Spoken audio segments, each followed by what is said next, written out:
தமிழ் சினிமால supreme star அப்படின்னு சொல்லப்படுற இவரு 90s இருந்து இப்ப இருக்கக்கூடிய ஜெனரேஷன்ஸ் வரைக்குமான பலரோட அன்பை தக்க வச்சுக்கிட்டு இருக்காரு அப்படின்னு தான் சொல்லணும். ஏன்னா ஹீரோவா நடிச்ச காலத்துல இருந்து இப்ப குணச்சித்திர வேடங்கள் நடிக்கிற வரைக்குமே இவரோட டேலண்ட்டை காட்டிக்கிட்டே இருக்காரு.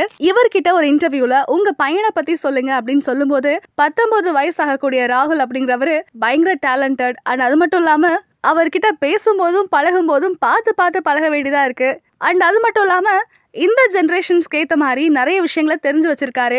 அண்ட் நானும் என் பையனும் ஒரு அப்பா பையன் மாதிரியே இருக்க மாட்டோம், எப்பவுமே க்ளோஸ் ஃப்ரெண்ட்ஸ் மாதிரி தான் இருப்போம். அம்மா கிட்ட ஹைட் பண்ணக்கூடிய விஷயங்களை கூட என்கிட்ட ஃப்ரெண்ட்லியா மூவ் பண்ணுவான் அப்படின்னு சொல்லியிருக்காரு. வீட்டில் ராதிகா அவங்களுக்கும் என் பையனுக்கும் அடிக்கடி சண்டை வரும். பாத்தீங்களா, இவன் நான் சொல்றத கேட்கவே மாட்டேங்கிறான் அப்படின்னு ராதிகா அவங்க என்கிட்ட கம்ப்ளைண்ட் பண்ணுவாங்க. ஆனா என்கிட்ட ரொம்பவே ஜோவியலா இருப்பான். எங்களோட ரிலேஷன்ஷிப்பை பார்த்து ராதிகா அவங்களுமே செல்லமா கோவப்படுறது அடிக்கடி நடக்கும். இன்னும் சொல்ல போனா சோசியல் மீடியால இருந்து அவருக்கு தெரியாத விஷயங்களே இல்லை அப்படிங்கிற மாதிரி அந்த அளவுக்கு எல்லாத்துலயுமே டேலண்டடா இருப்பாரு.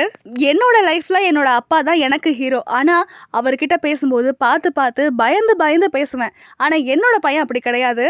நான் ஒரு ஹீரோவா அவனுக்கு தெரிஞ்சாலும் ரொம்பவே ஃப்ரெண்ட்லியா ஜாலியா ஒரு கம்ஃபர்டான ஜோன்ல தான் 2 பேருமே இருக்கோம் அப்படின்னு சொல்லியிருக்காரு. வெளிநாட்டுல படிச்சுட்டு இருக்கக்கூடிய ராகுல் அவரோட ராதிகா அவர்கள் அதிகப்படியான புகைப்படங்கள் எடுத்து சோசியல் மீடியால ஷேர் பண்றத வழக்கமாகவும் வச்சிருக்காங்க.